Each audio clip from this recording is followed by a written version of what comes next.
Hello and welcome back to the channel once again. Andy here, and it is time once again for another F1 race review. Is I nearly trip over my tongue already? It's round number 3 of the 2019 season, and it's the 1000th World Championship race. Let's just get that point right straight away. It's not the 1000th race under Formula 1 rules, or whatever you want to call it, because they'd had Formula 1 rules before the World Championship. It's not the 1000th. It's the 1000th F1 World Championship race since it was incepted and introduced in 1950. It's caused quite a bit of fun over the weekend on Twitter, and I don't want to get into that, so I'm not even going to go there. But plenty build up, plenty of old stuff to go back over. We've seen some really good bits on F1 social media, through Twitter and YouTube, some good bits in the build up. And it built up to what was hoping to be a really, really good race weekend. And, well, in truth, it ended up being a bit of a damp squib, really. Wasn't the most exciting race. It's Monday evening. I've only just finished watching the race. I'm glad I didn't get up to watch it because I would have fell asleep again. So, it wasn't the greatest, but we'll come on to that in a wee moment. Although, we shout out for the build-up to the race. We've seen quite a few of the drivers with special helmet liveries, and one that ended up on the Twitter moments. It was George Russell's half tribute to Juan Pablo Montoya. Your boy here ended up with one of the top comments in that moment. Thank you very much. That's my 15-minute claim to fame. Anyway, moving on into the actual weekend itself. FP1, we've seen Sebastian Vettel taking first place in FP1, 2 times clear over Hamilton, but then it was a bit of a role reversal. Mercedes then led the second practice session, which was with Bottas though, rather than Hamilton. Hamilton was actually one of a number of drivers to spin during FP2, with the track being a bit colder than what they were expecting it to be for mid-afternoon, and he was one of a couple of drivers to spin in FP2. FP3, Bottas stayed ahead. We've seen a humongous crash out at the final corner for Alexander Albon's Toro Rosso, peaking at 49G, completely wasted the car. He was out of qualifying, having to start from the pit lane in a completely rebuilt car. So that wasn't too good, but it was looking like again it was going to be Mercedes-Ferrari kind of shootout. But where has the pace gone from Ferrari from pre-season testing that we've seen? It just seems to have disappeared. It's crazy. But anyway, into Q1, obviously we knew Albon was out. Giovinazzi never set a time. He'd been plagued all weekend with issues mainly linked to the electronics. Similar problem with wiring that caused the heartbreak for Charles Leclerc in Bahrain, if you remember. Played havoc with his MGU hit system, so that was plaguing Giovinazzi all weekend as well. He lost out a lot of time in FP1 as well because of it. So they two were out, never set time. Also joining them, the 2 Williams drivers, which, as much as I hate to say it, to be expected, and Lance that racing point car in qualifying, going out in Q1 again. I think that's 8 times in a row, if not more than that he's been out in Q1 now, so not good for the Canadian. Q2, seen both McLarens out. It's been after a bit of a renaissance in the first 2 races where they seem to be doing quite well, picking up points last time. Norris was best of the rest in Bahrain. They struggled here, both of them out in Q2, along with Raikkonen, who was out as well in Q2. Now, it was the first time Kimi hadn't made it into Q3 since Hungary 2016. So 2.5 years that the Finn's been in Q3 every time until this weekend. So that's that record out the window. Also out in Q2 were Sergio Perez and Danny Kvyat. We're also out as well. Into Q3 itself, and it was Bottas that took pole position, his 7th pole position in his F1 career. He actually said both his lap times would have been good enough for pole position. He said his second lap time was slightly better than the first one. Hamilton joined him on the front row. There was only 0.023 of a second between them. It was that close between the two Mercs. 2 seen Vettel ahead of Leclerc. We then seen Verstappen in P5, 8 bloody tenths clear of Pierre Gasly, his teammate in P6. That's a huge Gasly, light years in F1, and it's no wonder the talk of, will they promote Albon, will they promote Kvyat up to Red Bull and get rid of Gasly? It's too early. Give Pierre time, he is a good driver, but when you're in a Red Bull, you don't have the time as much as you do in another team, so you really need to pull his finger out. And also, love these trivia bits, second time in history F1 World Championship that the top 10 lined up 2 by 2, so it was 2 Mercedes, 2 Ferraris, 2 Red Bulls, 2 Renaults with Ricciardo and Hulkenberg, and then the 2 Haas cars as well, round out 9th and 10th, so a bit of a Noah's Ark to the first half of the grid as well. Into the race itself, and into turn 1, Hamilton gets the jump on his teammate Bottas spinning the wheels up across the white line is what he said at the end of the race. It just spun the wheels up a bit too much, and he lost the lead there and then, and that was pretty much race done for him. Charles Leclerc managed to get the jump on Vettel into turn 1 as well, so he moved up to P3. Perez, brilliant start from the Mexican, he was up to P8 within a matter of 3 or 4 corners, absolutely bolted up at the start. And then the picture you see on screen, I had to pick it, there wasn't too many other pictures I could really pick. Kvyat and the McLarens having a bit of a skirmish down at the hairpin at the end of sector 1.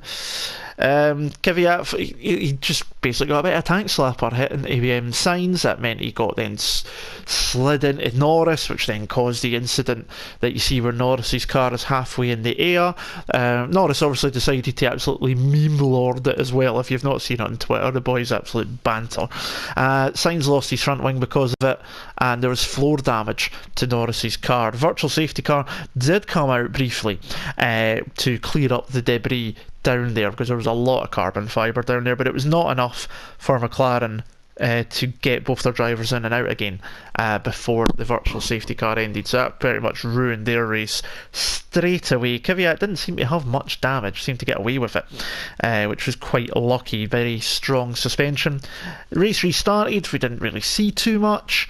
Kvyat tried to pass Lance Stroll into turn 5, but he basically ran wide, and right at that point he then got given a drive-through penalty for the collision with Sainz and Norris. Now, Kvyat's not happy about it, he feels it's harsh, his team feel it was harsh. I think it was a bit harsh as well, to be honest. You can see from the onboard, he turns to the left because he's trying to correct a bit of oversteer. Sainz is there, so you can't really, Sainz can't just disappear obviously, so it's not Carlos's fault, but Kvyat's just correcting the car. It obviously grips, it pushes him into Sainz, which causes the first bump. That then spears Kvyat's car towards Lando Norris, who's pretty much off the track trying to avoid everything. Comes back on, wallop, doesn't know what's hit him, and he's up in the air and flying. Then obviously you can see Sainz there, that's where he loses his front wing off the back of the tyre from Kvyat. Racing incident for me. I think drive-through was a bit harsh, but you know what, it's done now and that's what happened. Lap 9 we hear Vettel getting told to push. Lap 10 we get Leclerc getting asked to push, so they're going to let Vettel through. Charles not happy at that. Lap 11 he's then told to let him past, and we see Vettel passing down the main straight into P3. By this point Hamilton's 3 seconds up the road currently with the fastest lap of the race as well, and Leclerc wasn't too chuffed. He wasn't happy at all, and I don't blame Charles, to be perfectly honest, because once Vettel got through, or Vettel, I keep saying Vettel because I'm lazy, he didn't pull away.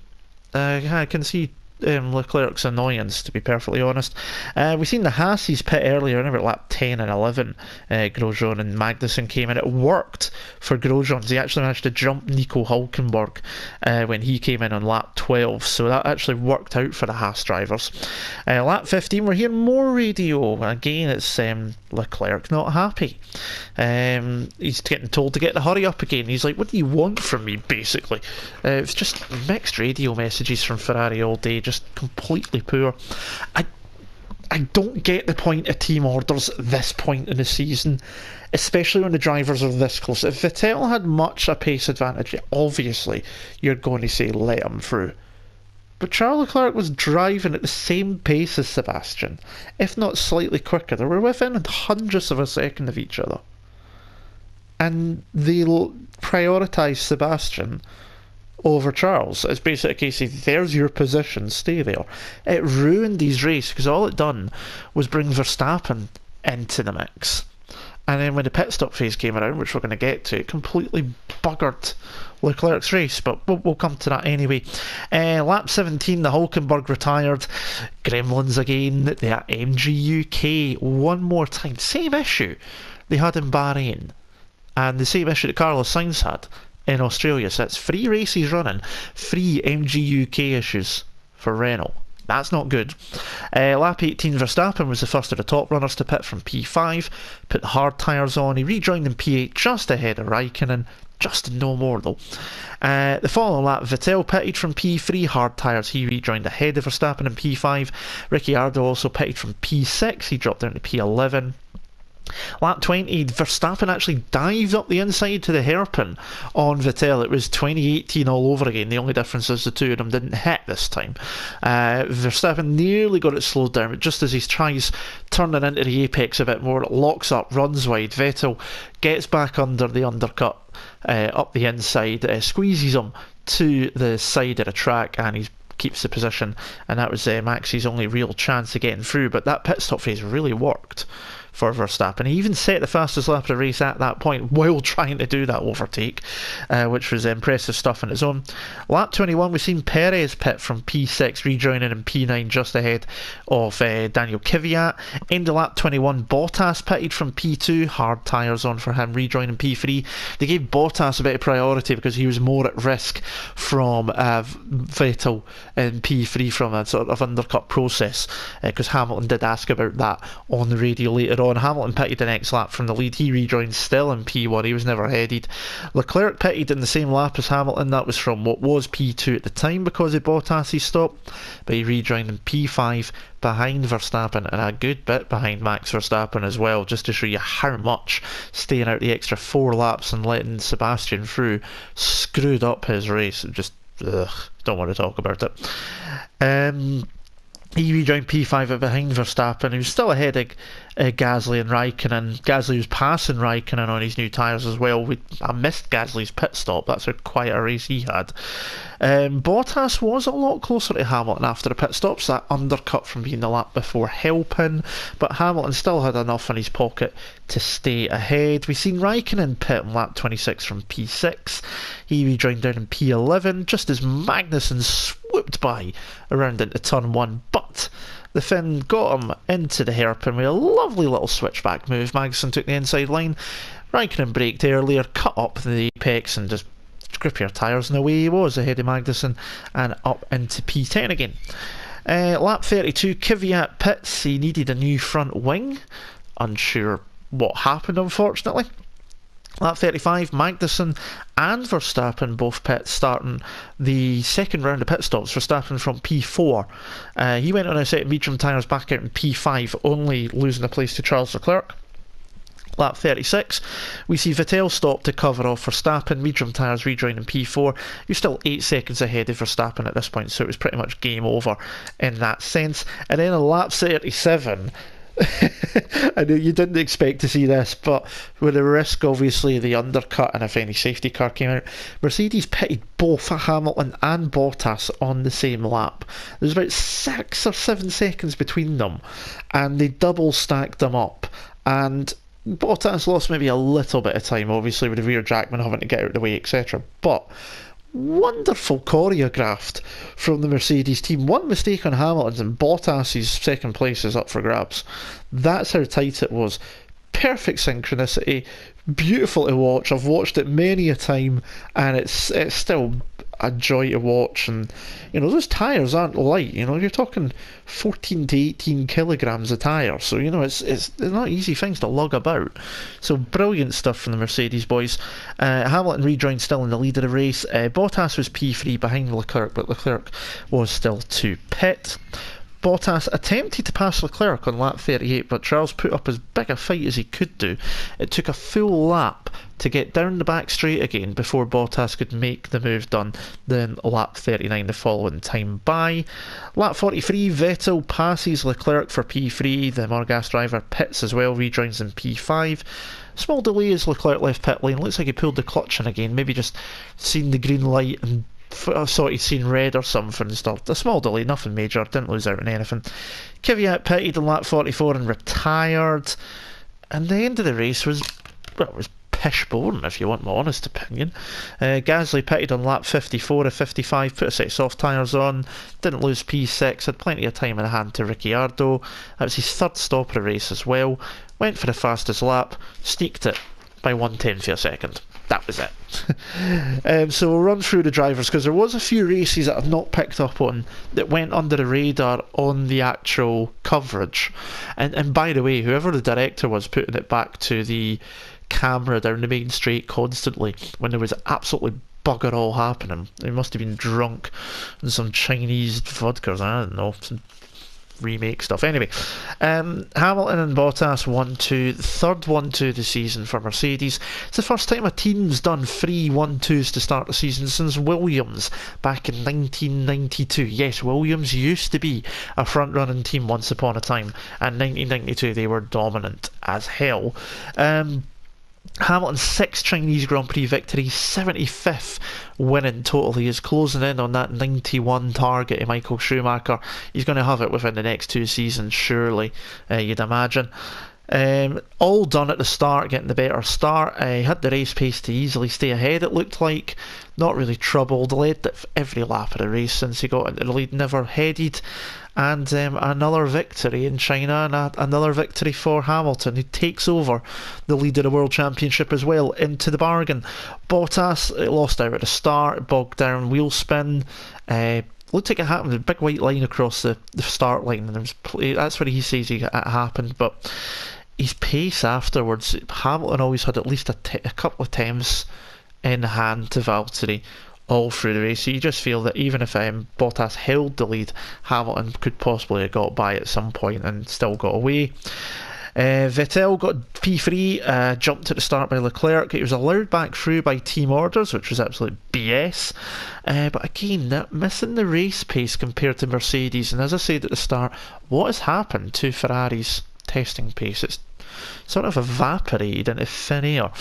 Verstappen took P4, good race pace from the young Dutchman again, kept up with the Ferraris, undercut Leclerc when they screwed him over at the first stop, nearly got past Vettel as well, as mentioned, obviously that late lunge up the inside into the hairpin, but couldn't get it done, had to settle for P4. Still good points though, to start the season. He's been P3, P4, P4 in the first 3 races, so that's pretty decent for him. And it's still Honda's best results ever. Leclerc P5, his race was ruined by those team orders and the fact they kept him out 4 laps longer, which was just absolute bull.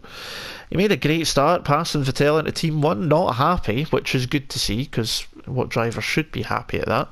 And obviously lost out of Verstappen because of it, so P5, not what he would have been looking for.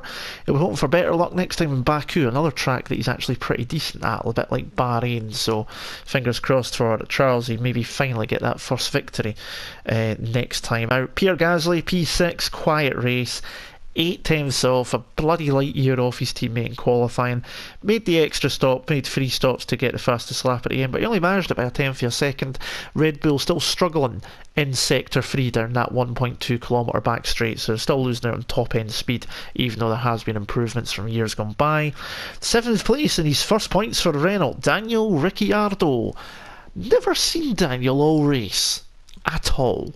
Can't remember a single point I've seen him on the track apart from the first lap, but sometimes the quiet races are your best races, especially when you're in the F1.5 field, as they call it on Reddit. He'll be happy with first points, obviously. Looked like he was on for him last week but the issues stopped that, so points on the board and points needed for Renault. They're now tied for 4th in the constructors with not Sauber, sorry, see, there you go, faux pas, Alfa Romeo. So, obviously Hulkenberg retire will come on to him, so needed points there. Perez, P8, great stuff from Perez. The start made it, only made 1 stop. Tyre management again from the Mexican, fantastic. Held off Raikkonen at the end as well, so really good points there. 4 points for Racing Point. Raikkonen had a long stint as well, could looked like he might catch Perez at the end, but didn't have enough to do so. But again, solid points from the Finn. Alexander Albon rounds out the top 10, getting the 1 point for 10th place. Started from the pit lane, seen him a couple of times during the race, but not majorly. Kept out of trouble, good passing when needed. Points, driver of the day as well, and rightly so, starting from pit lane, phenomenal stuff. Grosjean missing race pace again from a Haas. That seems to be happening 2 races in a row. That's Grosjean still without points. The Haas pitted early, they got the jump on Hulkenberg. He couldn't get Albon at the end, unfortunately. He was right behind him, just didn't have the pace. Albon doing some great defending towards the end there, keep Grosjean at bay. Lance Stroll took 12 past Magnussen on the last lap. He was struggling for pace. He'd done a 2-stopper, couldn't quite get the tyre management of his teammate. No points again for him. Magnussen, similar to Grosjean, lacking the race pace that we've seen, like the sort of pace we've seen in Australia. Couldn't quite match Grosjean's pace either. He was a good bit off as well, so poor for the Dane as well. Sainz finished up P14, lost his front wing in the Kvyat incident in lap 1.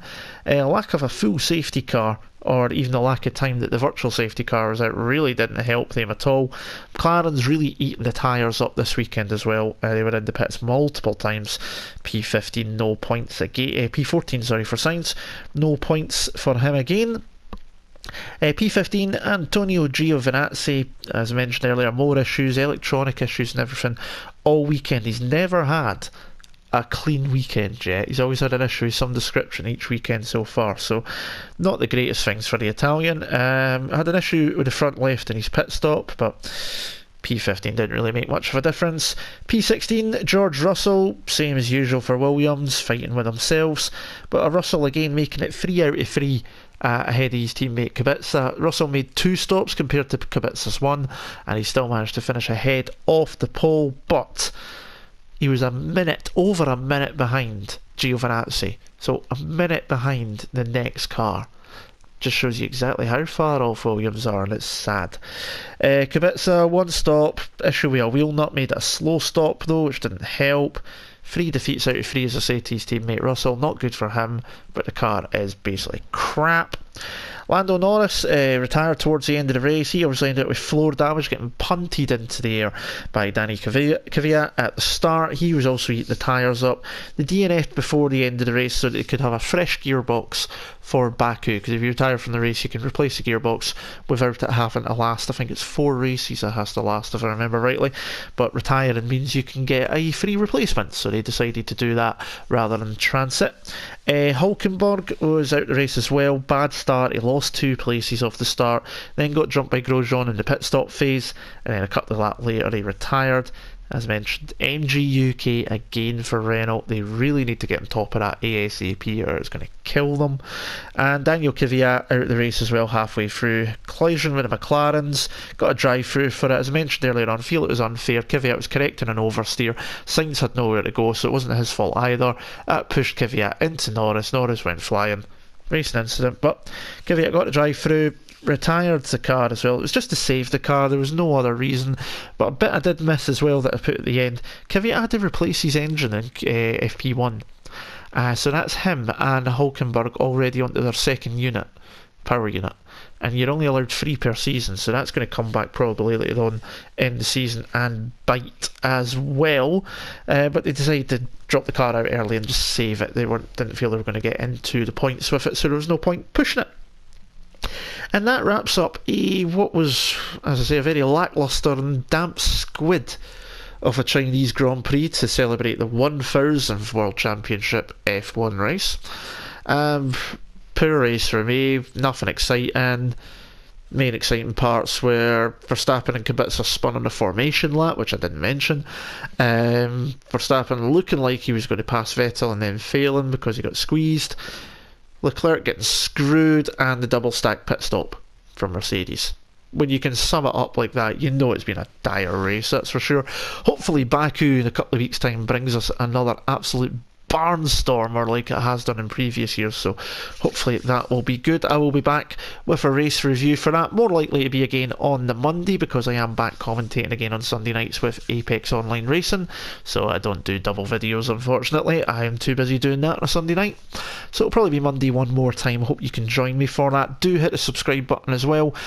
On screen as well in a wee moment's time towards the end you will also see some videos. One of them will be best recommended for yourself, the other one will be my most recent upload, which was the Porsche 91730 for my latest classic cars and motorsport, doing the Porsche month.